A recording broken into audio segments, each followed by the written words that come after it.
Et donc, sans plus tarder, nous allons démarrer ce town hall présidentiel. Vos Excellences, merci de nous avoir rejoints sur ce présidium. Fatiha Mohammed, because we're in the land of hospitality, we're in the land of Teranga, we're in Senegal, we're welcoming you. The floor is yours. Yes. My name is Fahima Mohammed. I'm from Djibouti. Je vais parler en français. Je suis de Djibouti, un petit pays, mais aujourd'hui on est à la tête de l'Union africaine. Je suis une aguë influenceuse et je suis contente d'être ici. Merci beaucoup. Et ce que je fais quotidiennement, c'est attirer plus de jeunes dans l'agriculture. Je ne suis pas une influenceuse en make-up, mais plutôt dans les champs. Donc si vous me googlez Femme Girl, vous allez me trouver. Tout d'abord, je remercie les personnes qui m'ont invitée ici, mais il faut savoir aussi qu'il y a beaucoup de femmes et de jeunes qui n'ont pas eu la chance qu'on a et qui n'ont pas pu venir ici. Donc, tout d'abord, je voudrais dire merci beaucoup, Monsieur le Président du Sénégal. Le jour où vous avez été élu, j'ai fait un tweet et j'ai écrit c'est une bouffée d'air frais qui est en train d'arriver sur le Sénégal. Vous allez changer la donne. Et c'était vrai. Et je suis contente d'être ici. Monsieur le Président du Rwanda, depuis toute petite, I'm going to speak in English. From a young age, I really admire you because you are actually a he for she, and for women's rights, you did so many things for Rwandan women, but only for African women. Thank you.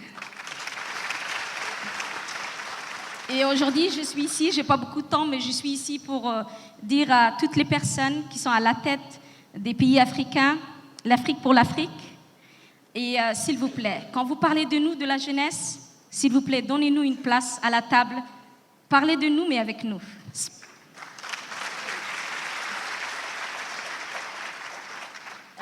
Donc, je vais poser ma question, mais avant de poser ma question, je vais parler de moi. Je m'appelle Fahima, comme j'ai dit. Je suis à la tête d'une coopérative agricole de 157 femmes, la plus âgée à 79 ans et la plus jeune à 14 ans. Et je porte leur voix aujourd'hui ici. Je suis aussi à la tête de Awan Africa. Ça a été créé par une Rwandaise et je suis la personne qui s'occupe de l'Afrique de l'Est. Donc ma question va être pour Monsieur le Président du Sénégal. Excellence, Monsieur le Président, comment pouvez-nous, jeunes Africains, être davantage soutenus et responsabilisés? C'est ce qui manque. On parle beaucoup de nous, mais on nous donne très peu aussi pour piloter l'innovation de nos systèmes agricoles, alimentaires, mais aussi jouer pleinement notre rôle. Parce que ce continent, vous allez laisser à nous, on va en prendre soin. N'ayez pas peur. La génération TikTok est là. Merci beaucoup. Déjà, je dois dire que ce forum, ce n'est pas simplement parce que le Sénégal l'abrite qu'il m'intéresse particulièrement. Il y a 3 autres facteurs fondamentaux. Le premier, c'est qu'on parle déjà des jeunes. Je me sens très concernée quand on parle des jeunes.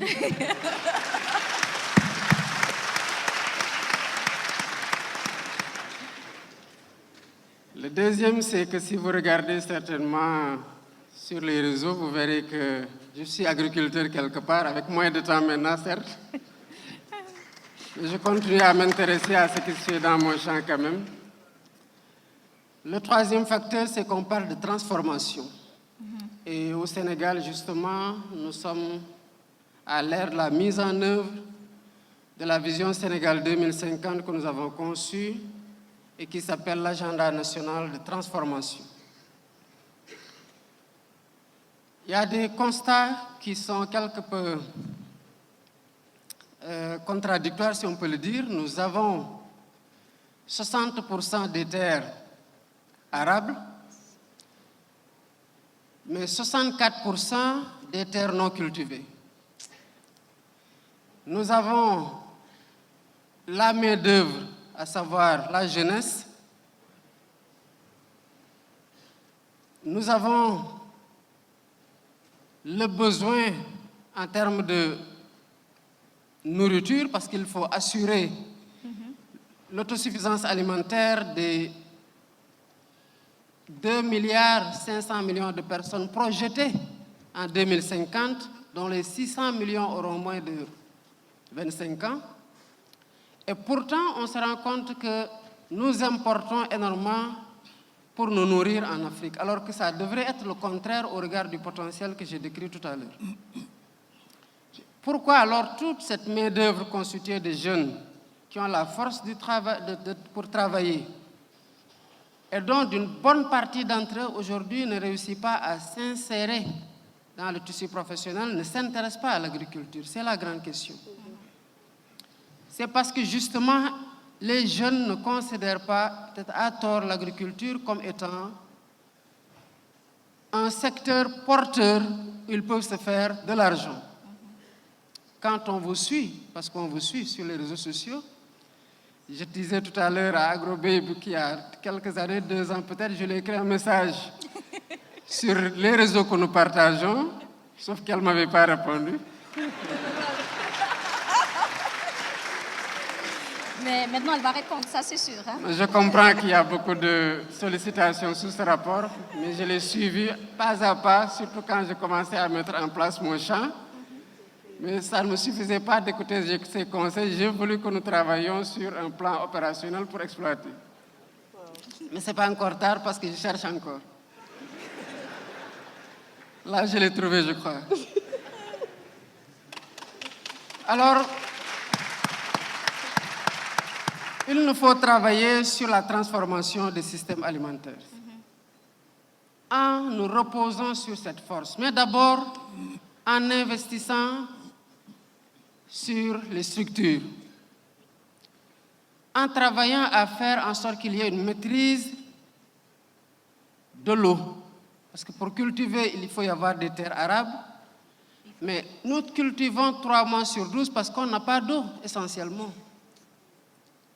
Il faut travailler sur la maîtrise des intrants et surtout sur la maîtrise des rendements, parce que nous sommes à l'ère de l'agriculture de précision.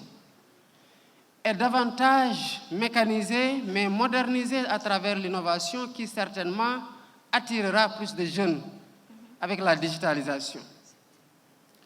Ensuite, il faut travailler sur les financements pour que tous ces jeunes qui sont attirés n'aient pas un blocage dans l'installation primaire. Parce que ce qui est sûr, c'est que s'ils produisent, ils vont vendre. À commencer par la demande au niveau des marchés locaux. Et justement, en 3e lieu, travailler à faire en sorte que le système bancaire ait plus confiance en ces jeunes, qu'ils prennent des risques. Et faire en sorte que quand ces jeunes-là vont produire, qu'ils aient des débouchés sur le marché internationaux à travers la connexion et des chaînes de valeur qui permettront, pour ceux qui produisent par rapport au surplus de besoins dans leur propre pays, d'exporter en Afrique d'abord et dans le monde entier en plus. Voilà comment je vois la transformation des systèmes alimentaires avec l'implication des jeunes et ce que devraient être les politiques publiques sur le plan de l'agriculture.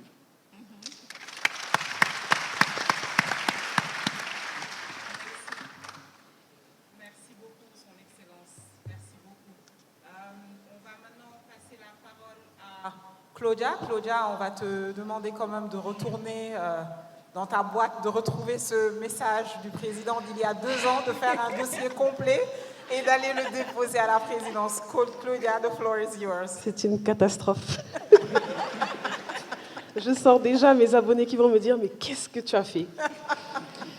Je vais commencer mon propos par dire que le jour où les métiers de l'agriculture feront autant rêver que la médecine, le journalisme, le droit, la finance, ce jour-là, nous aurons gagné une grande bataille. On a un agriculteur aujourd'hui qui est devenu président. Donc, j'ai bon espoir, je pense que l'avenir est radieux. Bonjour à tous et à toutes, Excellences, distingués invités. Je suis Claudia Senghor, agroéconomiste de formation, consultante agricole dans la vie de tous les jours et influenceuse agricole, si on peut l'appeler comme ça. Je suis sur les réseaux sociaux depuis 4 ans maintenant et j'essaie de rendre un peu plus attractif le secteur agricole. de donner envie à cette jeunesse, de leur parler d'argent. Parce qu'aujourd'hui, on veut tous s'en sortir d'une manière ou d'une autre, et si on ne parle pas d'argent, je pense que ça ne les intéressera pas. Donc c'était un peu ça le modèle de base, parler d'argent et leur montrer que autant qu'en banque, qu'en faisant du droit ou de la médecine, en agriculture, on peut devenir millionnaire. C'était ça l'objectif de AgroBabe. Et donc depuis, on est une communauté de plus de 380 000 personnes, dont le président de la République du Sénégal. Et donc on forme des jeunes, on les accompagne dans la mise en place de leurs projets agricoles. Et je suis très, très, très heureuse d'être ici. En accompagnant justement des jeunes un peu partout en Afrique, que ce soit d'abord au Sénégal, un peu partout en Afrique de l'Ouest, au centre, à l'Est et au Nord, il y a quand même une problématique. Il y a des barrières. Il y a des barrières pour les investisseurs. Il y a également une barrière pour l'investissement privé en général. Ils vont freiner beaucoup de choses. C'est pour ça que ma question va s'adresser à son Excellence, le président Kagame. Quelles réformes politiques portez-vous aujourd'hui pour attirer davantage d'investissements dans les systèmes agroalimentaires en Afrique? Je sais que le Rwanda est un exemple dans tout ce qui est agriculture, mais on aimerait bien en savoir un peu plus pour s'en inspirer. Merci.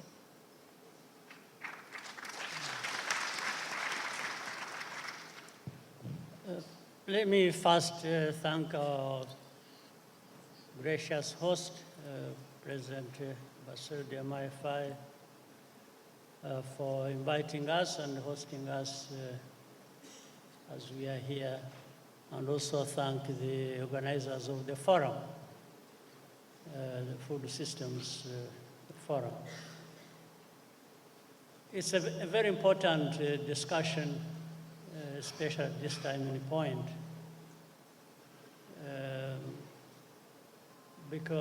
but we have to start from somewhere. Meaning, across the continent, we find there is largely subsistence agriculture, which we have to modernize and make it sustainable.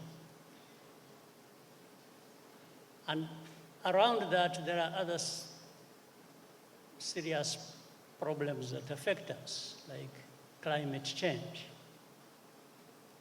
So in thinking about the transformation that has to be undertaken, we bear in mind these problems.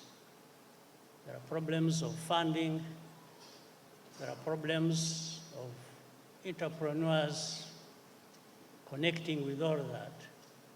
So some of the changes we have done in our country in this has been also on the basis of partnership we have had with different people, countries across the world,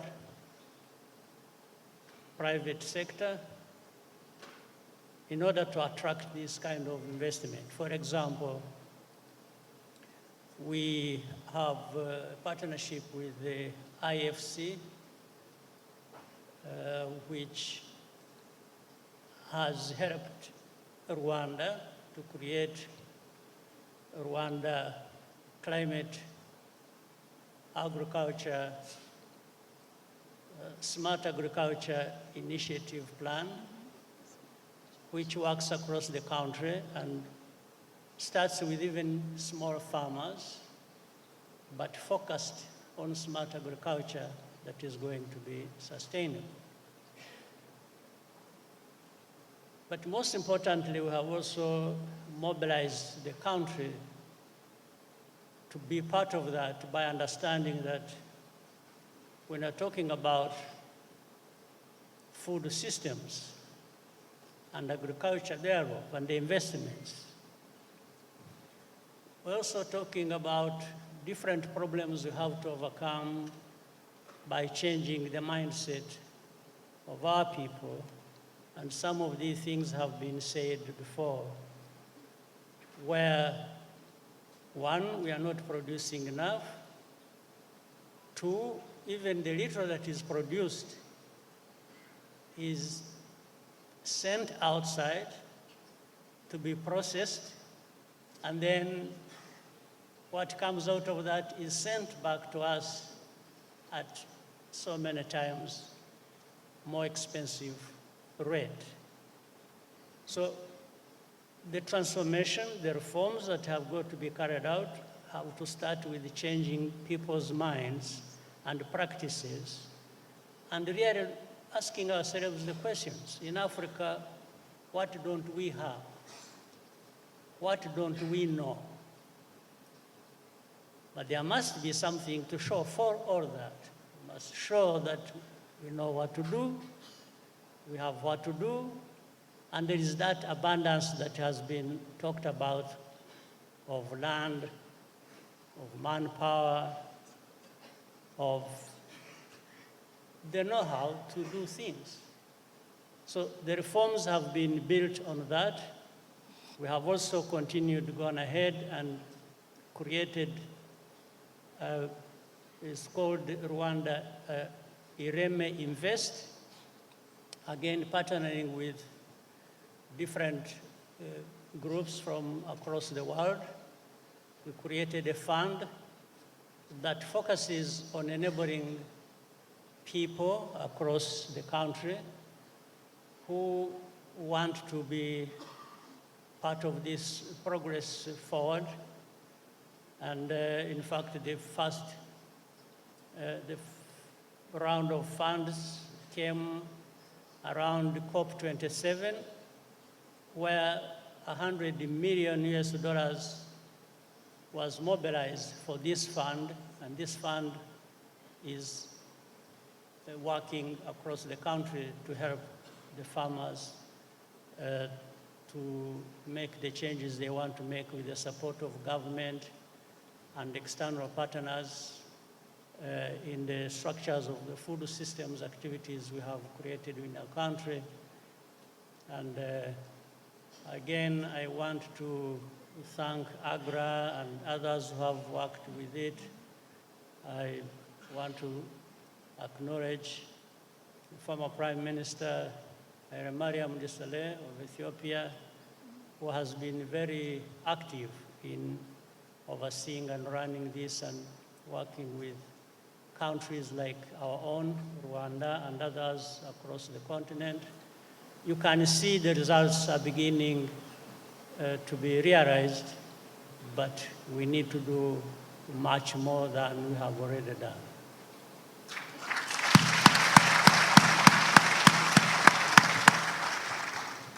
Thank you very much, President Kagame. Je vais maintenant passer la parole à Sini Samba, PDG et fondatrice Le Lionceau. Le Lionceau a démarré, je pense, avec des petits pots. Ça facilitait la vie aux mamans.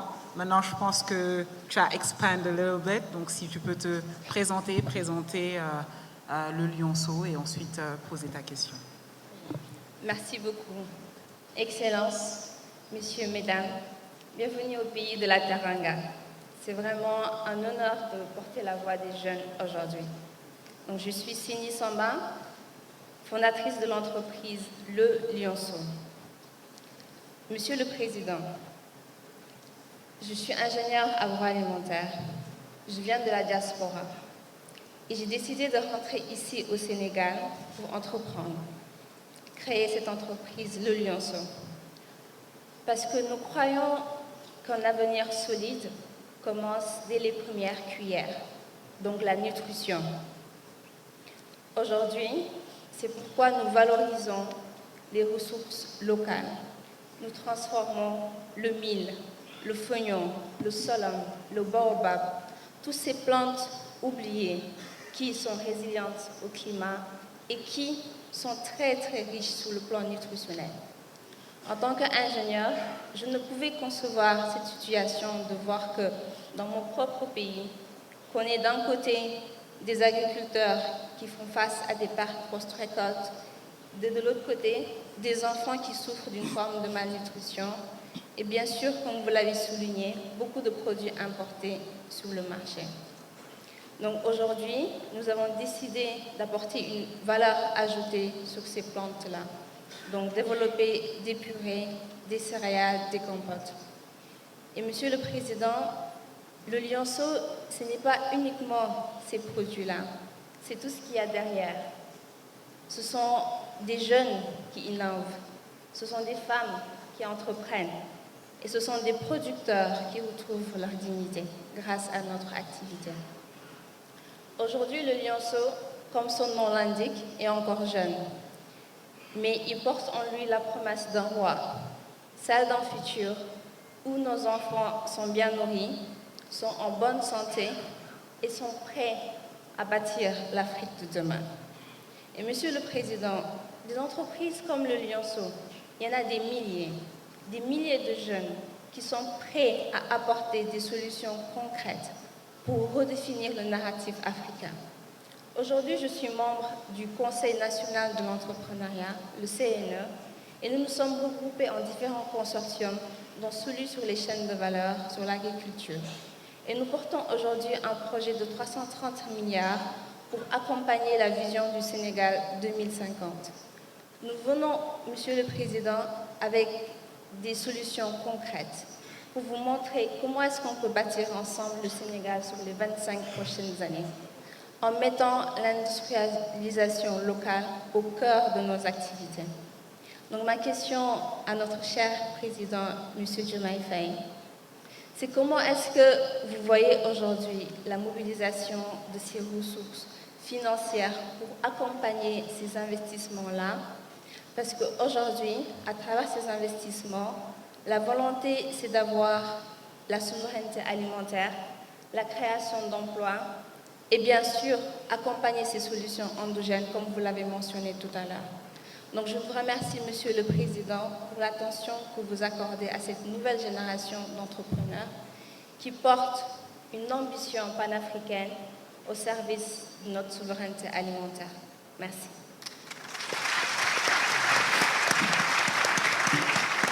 Merci beaucoup. Je pense que c'est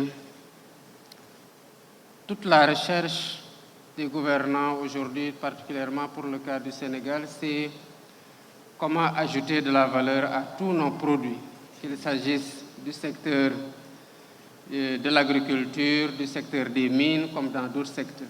C'est pour ça que dans les axes de l'agenda national de transformation, vous trouverez, pour ce qui est de l'économie compétitive, l'industrialisation qui est extrêmement importante pour nous parce qu'il nous faut inscrire justement les productions dans les chaînes de valeur et dans les chaînes logistiques, transformer ce qui a été produit pour pouvoir ajouter de la valeur, consommer s'il le faut au niveau local et exporter comme je le disais tantôt.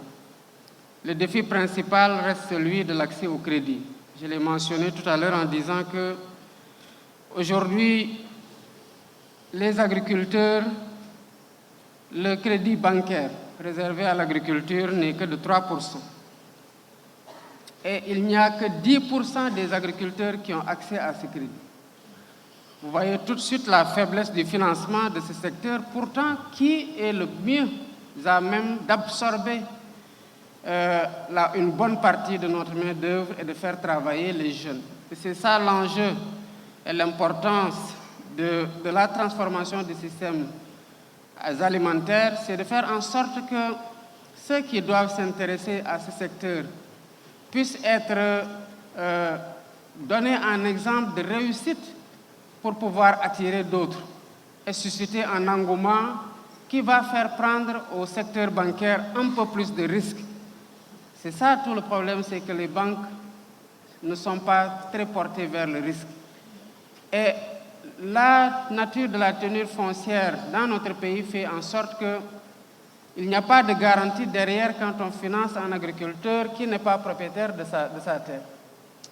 C'est pourquoi d'ailleurs j'ai instruit le gouvernement de travailler très rapidement à une réforme foncière qui donnerait plus de droits aux propriétaires fonciers pour qu'ils puissent apporter cette terre en crédit au niveau des banques et pouvoir se financer. Pour le moment, là où nous insistons, c'est qu'à travers les structures de financement, qu'il s'agisse de la délégation à l'entrepreneuriat rapide pour laquelle, dont j'ai instruit la déléguée d'accompagner l'installation des coopératives agricoles.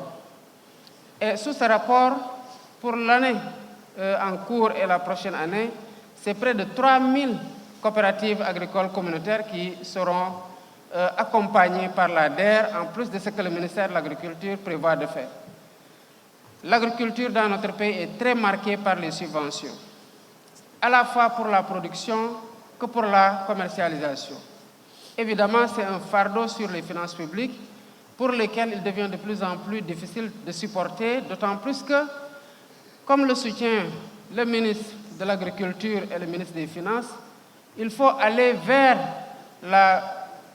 les investissements dans le secteur de l'agriculture pour pouvoir supporter la part la plus lourde dans l'investissement dans les aménagements hydro-agricoles et faire en sorte que ces jeunes qui arrivent aient déjà les infrastructures hydro-agricoles primaires pour pouvoir se baser sur ça et emprunter à partir des petits crédits et aller vers directement une production qui leur permettra de produire à des taux compétitifs, mais plus de supporter aussi le crédit, les échanges de crédits qu'ils ont empruntés. Étant entendu, comme je l'ai dit, que dans un continent ou dans un pays où il faut aller importer pour pouvoir subvenir aux besoins en nourriture, aux besoins alimentaires de l'ensemble des populations, évidemment, quand on produit, il y a à dire que ce sera consommé. Il faut juste gérer les parties post-récolte, et là aussi le gouvernement travaille,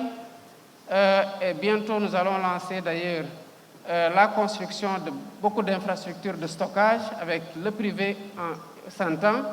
Et il faut aussi les impliquer davantage et faire en sorte que ce secteur privé-là puisse accepter de mettre de la ressource financière dans l'agriculture. Voilà en somme les leviers sur lesquels nous travaillons pour pouvoir accompagner toutes ces innovations, tous ces agriculteurs et tous ceux qui osent aujourd'hui revenir et s'engager dans ce secteur, soit dans la production, soit dans la transformation des produits qui sont ainsi tirés de cette activité. Merci. Merci beaucoup, Son Excellence. Merci beaucoup. À présent, on va donner la parole à Madame Adja Boudi Kanté, qui est fondatrice et PDG de Cereal House qui s'invite sur la table du petit déjeuner de plus en plus de Sénégalais. Alors, à toi la parole. Merci beaucoup. Excellence, Monsieur le Président Bassirou Diomaye Faye. Excellence, Monsieur le Président Paul Kagame. Excellence, Monsieur les Présidents, ministres et distingués invités. Je suis Adja Boudi Kanté, ingénieure en environnement et fondatrice de Cereal House, une entreprise qui évolue dans la transformation céréalière dans le but de préserver la santé des consommateurs. Cereal House est né de ma cuisine, mais avec une vision claire. Faire de l'alimentation un outil de santé et de développement.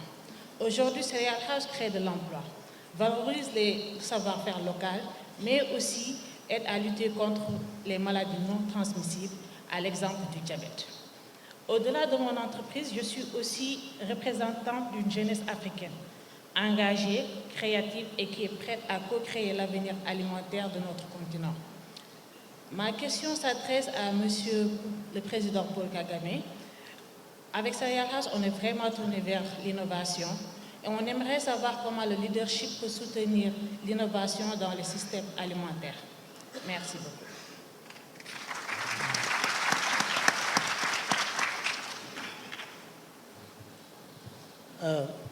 There has to be partnership across the board. Government is definitely at the center of that, and alongside that, we have to focus on young people who people have said constitute the largest portion of our population. Through education, through financing, through different partnerships, so that all these young minds with their innovation and ideas in terms of entrepreneurship can thrive. I'll give you an example. Again, through partnership, we have, first with the one I said about IFC, the funding from that touches 170,000 farmers and covers 80,000 hectares. And that means the farmers, the small farmers, smallholder farmers have been reached, and the results speak for themselves.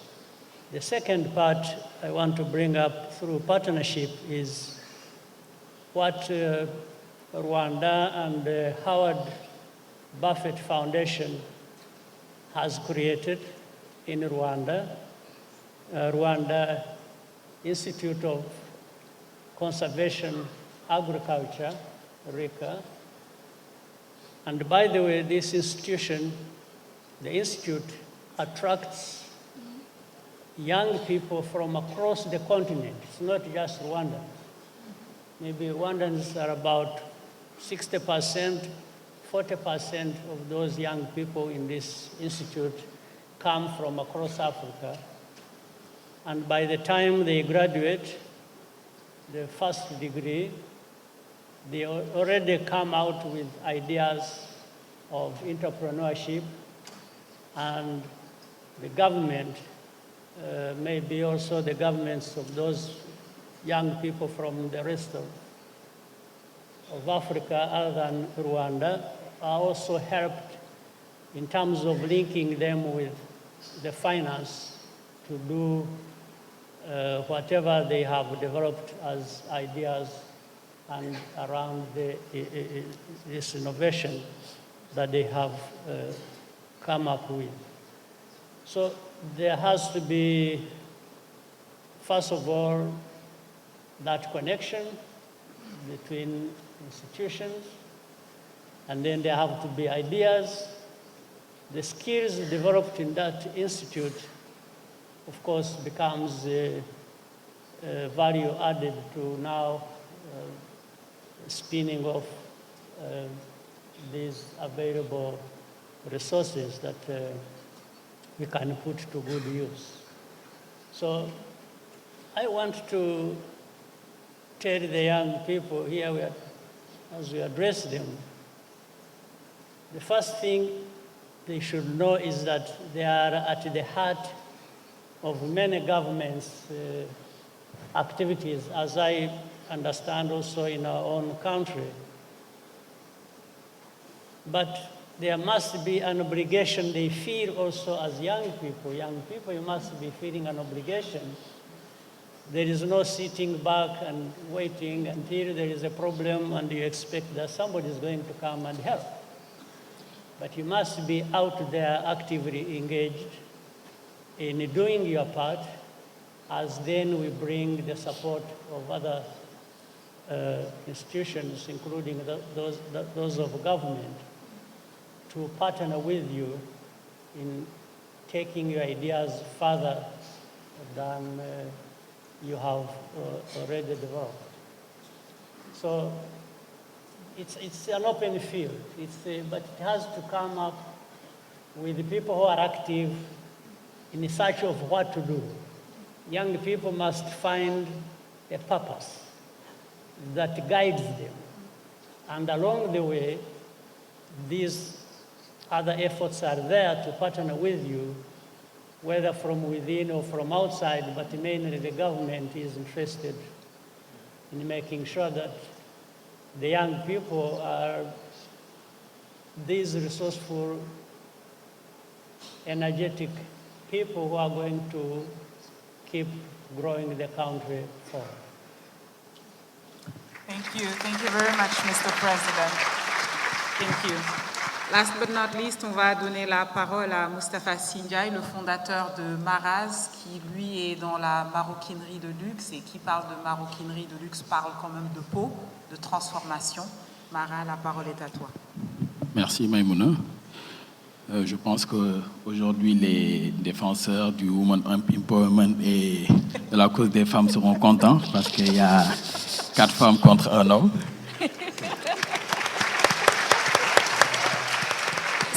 C'était normal, Maraz, parce que nous avons 2 chefs d'État qui sont des he for she. Exactement, exactement.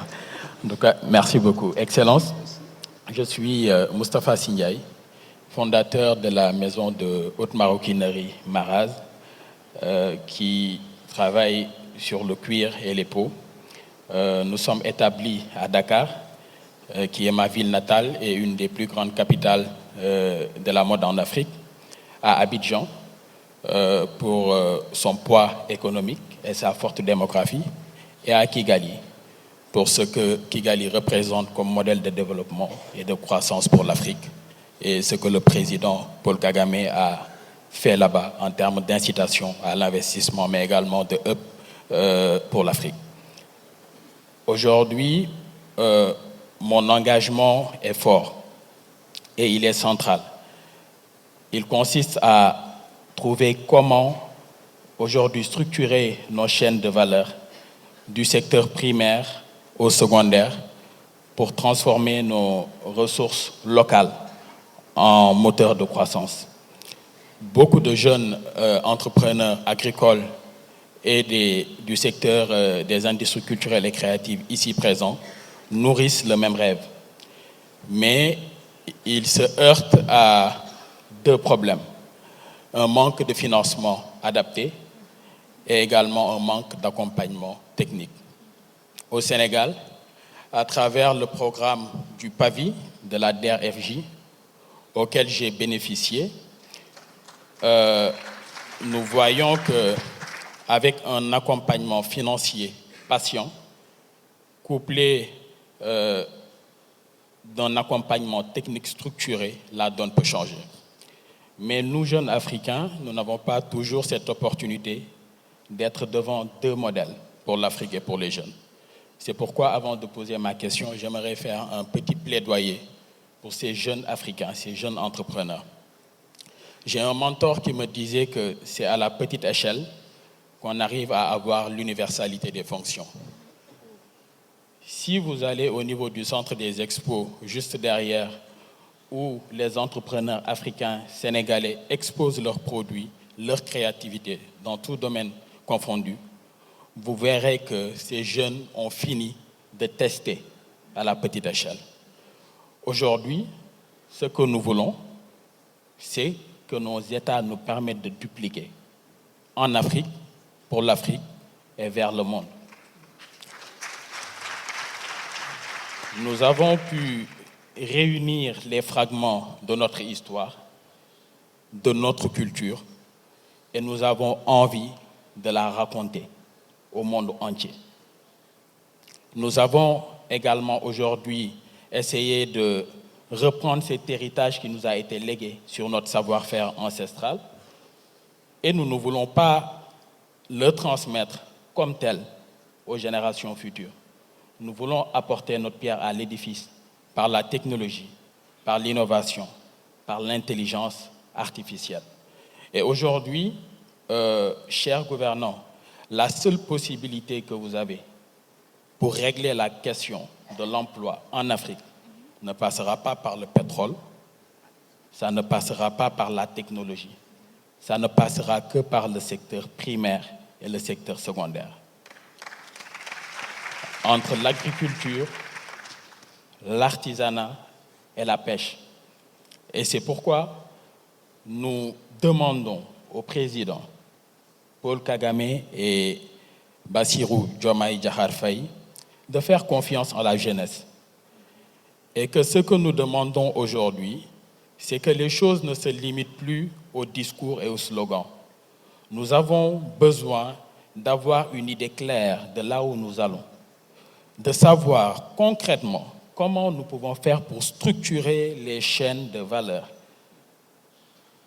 Celle du cuir commence par l'élevage jusqu'au produit fini. Et qui parle d'élevage, parle d'alimentation du bétail. Et c'est cela qui donne la peau de qualité. Et ma question aujourd'hui est celle-ci. Comment quelles mesures concrètes pouvez-vous engager dès maintenant pour que les jeunes Africains aient un accès réel à des financements adaptés, mais également pour que nos chaînes de valeur soient structurées du début jusqu'à la fin, afin que, aujourd'hui, qu'on puisse produire nos bottes pour militaires, afin qu'on puisse produire nos sacs à dos pour écoliers, afin qu'on puisse produire les sandales et tous les autres produits dérivés du cuir que nous importons un peu partout dans le monde, alors que nous avons la main-d'œuvre qui peut ne pas être qualifiée, mais la formation est possible. Nous avons la matière première. Tout ce qui nous reste, c'est une volonté étatique. Donc la question est adressée aux deux présidents. Merci beaucoup.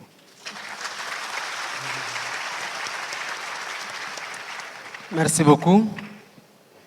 Certainement pour ce qui est de l'aspect financement, je pense que j'ai répondu tout à l'heure. Reste maintenant la question de l'intégration des chaînes de valeur, de la transformation. Et il y a des programmes qui sont aujourd'hui mis en place sur lesquels le gouvernement travaille de façon très, très accentuée. C'est le programme des agropoles. Les agropoles ont cette vertu de rassembler dans un même périmètre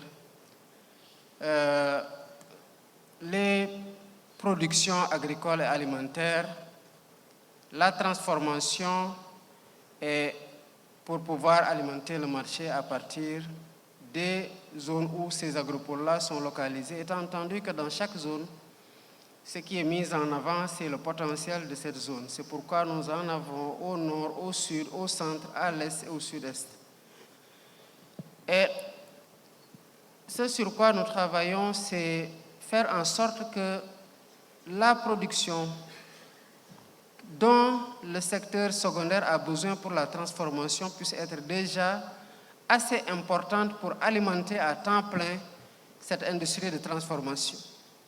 Sinon, pour une bonne partie, s'il y a une rupture dans la chaîne d'approvisionnement en produits primaires, les transformateurs ou les artisans, pour prendre votre cas, vont aller directement s'approvisionner sur le marché international et ça peut être un facteur de renchérissement des coûts de production et donc de déficit de compétitivité de leurs produits. Il faut aussi que, en attendant, parce que je pense qu'aujourd'hui, pour l'avoir testé moi-même, nous n'avons pas de problème de qualité de production aujourd'hui, qu'il s'agisse de la couture, qu'il s'agisse de la maroquinerie, qu'il s'agisse de tout ce dont aujourd'hui les jeunes comme les anciens peuvent avoir besoin pour leur habillement et leurs accessoires, ça peut être produit ici. Et l'état d'esprit me semble avoir quand même particulièrement changé au niveau du leadership dans la consommation des produits issus confectionnés par nos artisans, chaussures, cuir, etc. et vêtements. Et aujourd'hui, je pense que tous ceux qui regardent par rapport au leadership peuvent avoir l'inspiration et la fierté de porter ce qui est produit au niveau local sans complexe, du côté des dames que du côté des hommes. L'enjeu, comme vous l'avez dit, c'est déjà de rayonner et d'être impérial sur le marché local. Il y aura toujours de la concurrence, les gens auront toujours besoin de porter des marques diverses, mais qu'il n'y ait pas de déception, entre guillemets, entre une marque qui est importée et le produit qui est localement fabriqué. Et sous ce rapport, pour prendre le cas des cuirs, des bottes des armées, nous avons aujourd'hui engagé, dans le cadre de la transformation systémique que nous sommes en train de mettre en œuvre, une politique d'industrie de la défense. Et dans cette industrie de la défense, l'enjeu c'est de faire en sorte que tout ce qui est consommation par rapport aux armées puisse être produit localement, notamment les bottes et autres. Et la petite anecdote, peut-être que beaucoup ne comprennent pas, il m'a été dit qu'il y a beaucoup de jeunes des forces armées, quand on leur donne leur dotation en chaussures importées, souvent ils se retrouvent chez le cordonnier d'Engaï pour prendre quelque chose de beaucoup plus confortable et de beaucoup plus solide.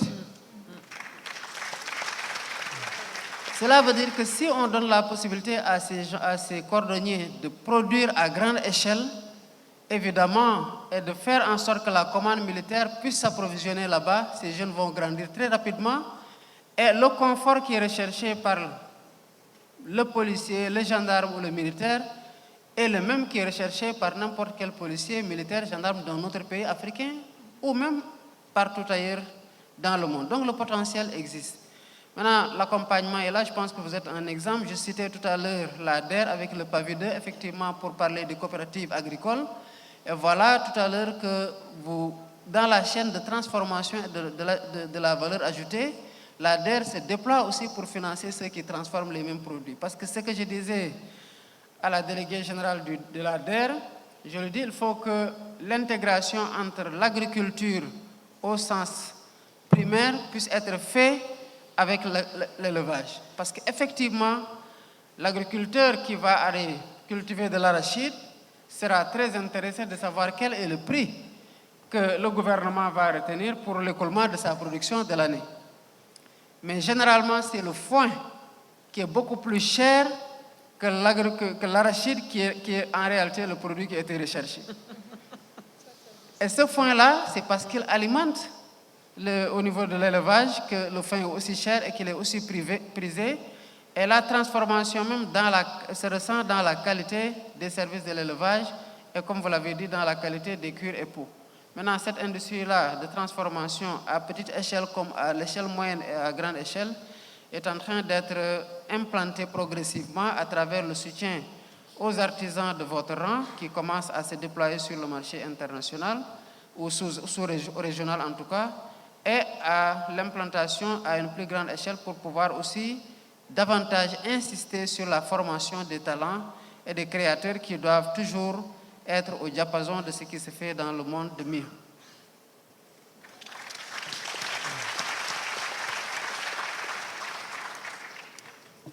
Let me say, a couple of speakers earlier talked about dignity being part of what is reflected in what we aspire to do. If we can feed ourselves, if we can do the right things to grow, to develop our countries, I think it very much centers on what we can do as Africans to dignify ourselves.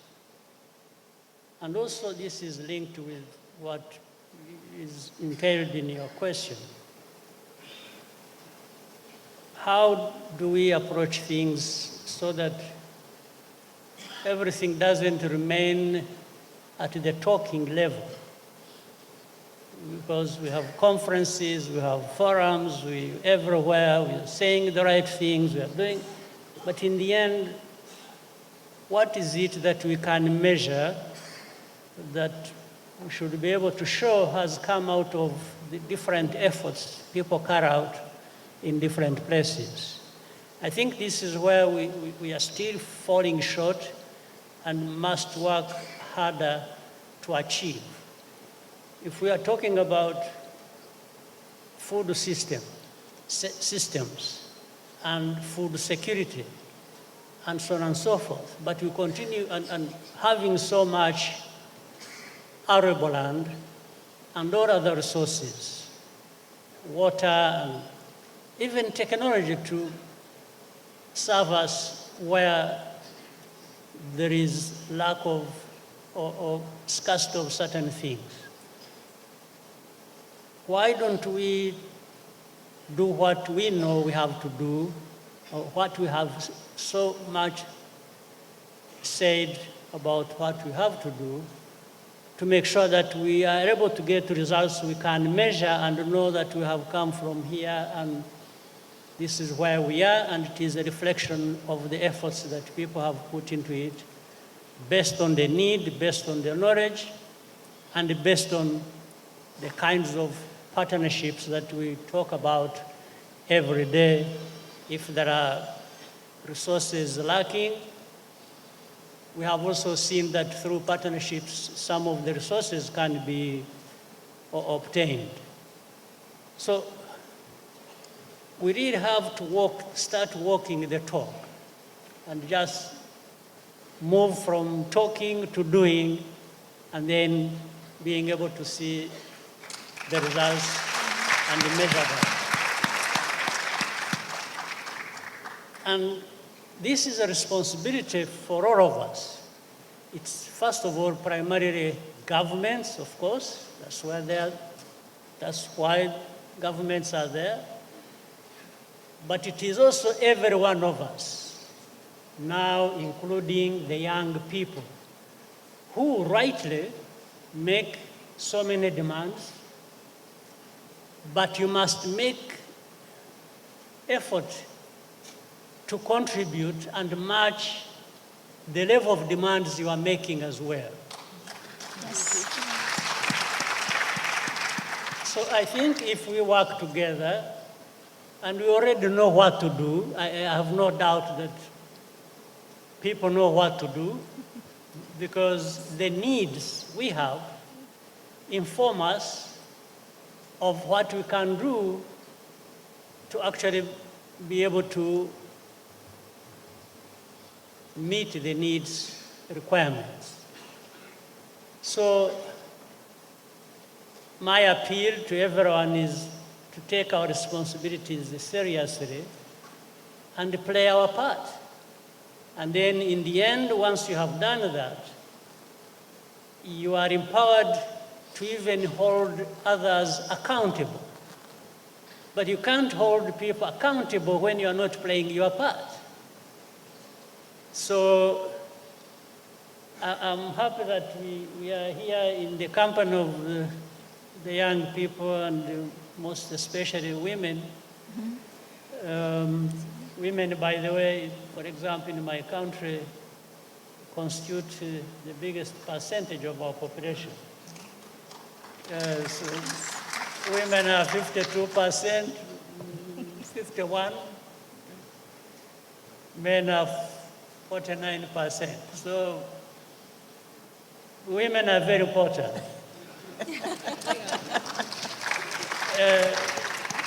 Even beyond just that aspect. And then when it comes to young people, we have 75% of our population being 35 and below. 75%. So if you have these 75% who are not really also playing their part and just making demands, there is a problem. Yes. In the end, leaders may be crucified for the sins they have not committed. So can we have people take their responsibilities? Can we have a very strong partnership? Yes. And then holding each other accountable in the process to do the very things everyone has said here or understands that we need to do to raise ourselves from where we are. I'm talking about Rwanda, I'm talking about the continent of Africa, and stop being,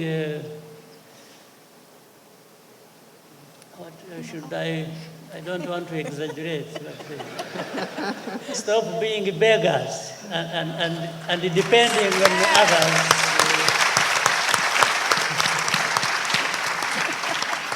We can't keep depending on the rest of the world. When we have everything, when our people know what to do, when there is really nothing lacking. And this covers the very topic we are discussing. Wow. I rest my case. Wow. Thank you. Thank you very much. Thank you very much, His Excellency Paul Kagame, and thank you for reminding us that we need to move from talking to doing, and it's an honor to be able to have such presidents with true leadership who are here to listen to the youth, but also to stand beside them. So thank you so very much. Before we wrap up, my co-host Larry, I think, has one last question for you, President Kagame. Larry. Thank you. I think you already covered some of that in your final remarks, but you are sitting alongside the youth here and many in the room, many of whom are in the Youth Dome, by the way, so I hope you go and visit the Youth Dome over this week and see the work they're doing, they're exhibiting there. But what's the word for both excellencies? What is your message for African youth? What do you want to leave them with?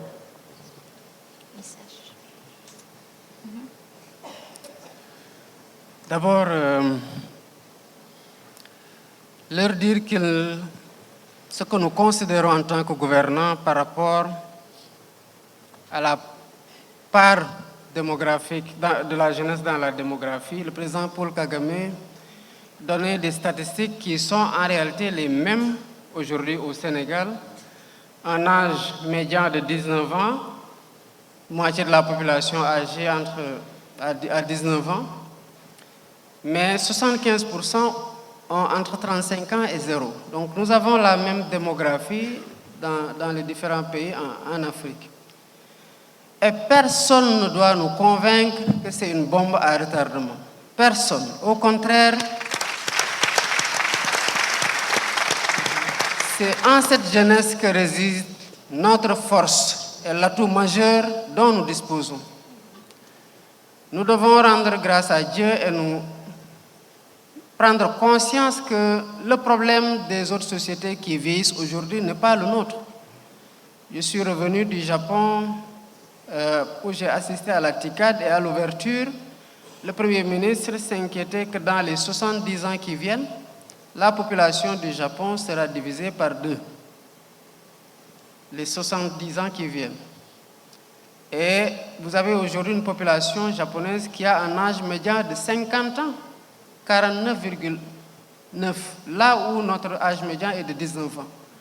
Cela est un atout parce que c'est sur cette force qu'il faut reposer pour bâtir nos pays, pour bâtir notre développement. Et j'appellerai la jeunesse africaine à comprendre que le futur de l'Afrique repose entre ses mains et de saisir cette responsabilité avec toute la confiance, la détermination et l'engagement qu'il faut pour jouer pleinement le rôle qui est le leur dans le développement des différents pays d'Afrique et de l'Afrique en général. Et dans cette voie où nous nous engageons avec eux, cette jeunesse aura toujours notre soutien parce que c'est notre bras séculaire. Voilà ce à quoi je voudrais appeler cette jeunesse, c'est prendre plus de responsabilités, plus d'engagement, plus de détermination et d'assurer ce leadership transformationnel que seuls doivent incarner pour, à force de travail, parce qu'ils ont la force de travail, bâtir les pays africains et bâtir l'Afrique et subvenir enfin aux besoins de l'Afrique, d'assurer son autosuffisance alimentaire et au-delà porter l'ambition de nourrir le monde parce que l'Afrique est appelée à nourrir le monde. Je voudrais finir pour clore mon propos par remercier encore le président Kagame pour sa présence et surtout son leadership dans la transformation de l'Afrique et des systèmes alimentaires par l'exemple que le Rwanda donne au reste de l'Afrique et au monde de façon plus générale. Féliciter ces jeunes leaders qui nous inspirent au point que nous les traquons sur les réseaux sociaux. Parce que justement, ils nous parlent d'argent et c'est le langage qu'il faut nous parler en tant que jeunes pour être entendus. Elle nous le parle à travers l'agriculture et j'espère que ces voix-là seront de plus en plus audibles et de plus en plus écoutées.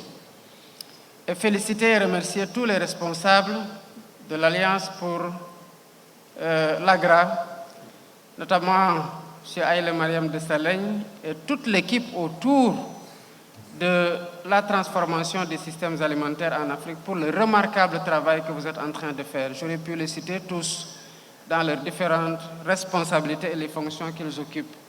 Mais sachez que nous sommes très fiers du travail que vous êtes en train de faire et vous nous aurez à vos côtés pour que nous participions à faire du rêve de l'autosuffisance alimentaire en Afrique une réalité et de faire jouer ce rôle d'Afrique mère, donc nourricière du monde, à l'Afrique aujourd'hui avec sa jeunesse. Merci beaucoup.